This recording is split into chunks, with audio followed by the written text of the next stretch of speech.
சற்று முன் கிடைக்கப்பெற்ற மிக மிக முக்கியமான செய்தி ஒன்று வெளியாகி உள்ளது.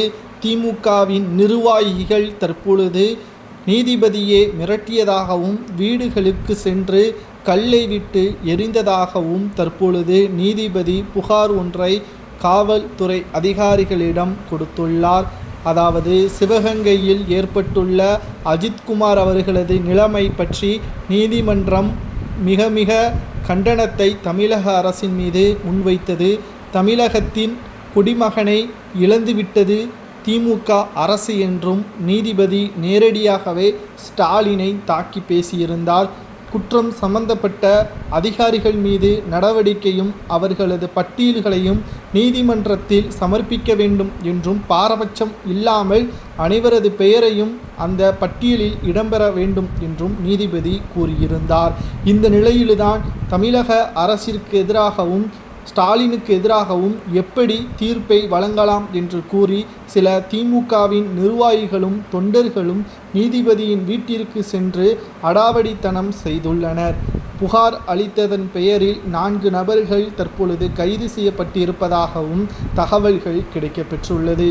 எல்லோருமே திமுகவில் இருப்பது போல் மோசமானவர்களாக இருப்பார்களா? சில நல்லவர்களும் இருப்பார்கள். அதில் ஒருவர்தான் இந்த நீதிபதி.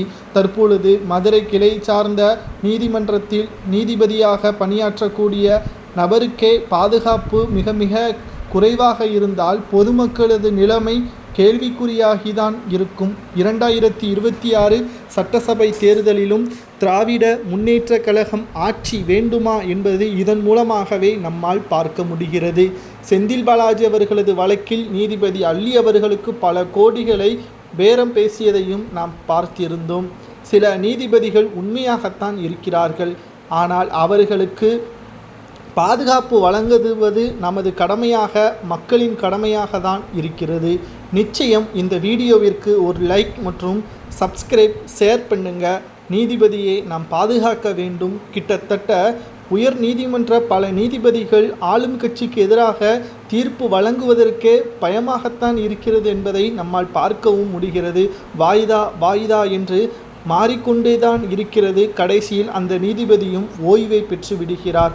ஏனென்றால் உண்மையை கூறினால் எங்கே நமது ஒட்டுமொத்த வாழ்க்கையும் கேள்விக்குறியாகிவிடுமோ என்ற அச்சம் பல நீதிபதிக்கு இருப்பதாக தற்பொழுது நம்மால் பார்க்க முடிகிறது.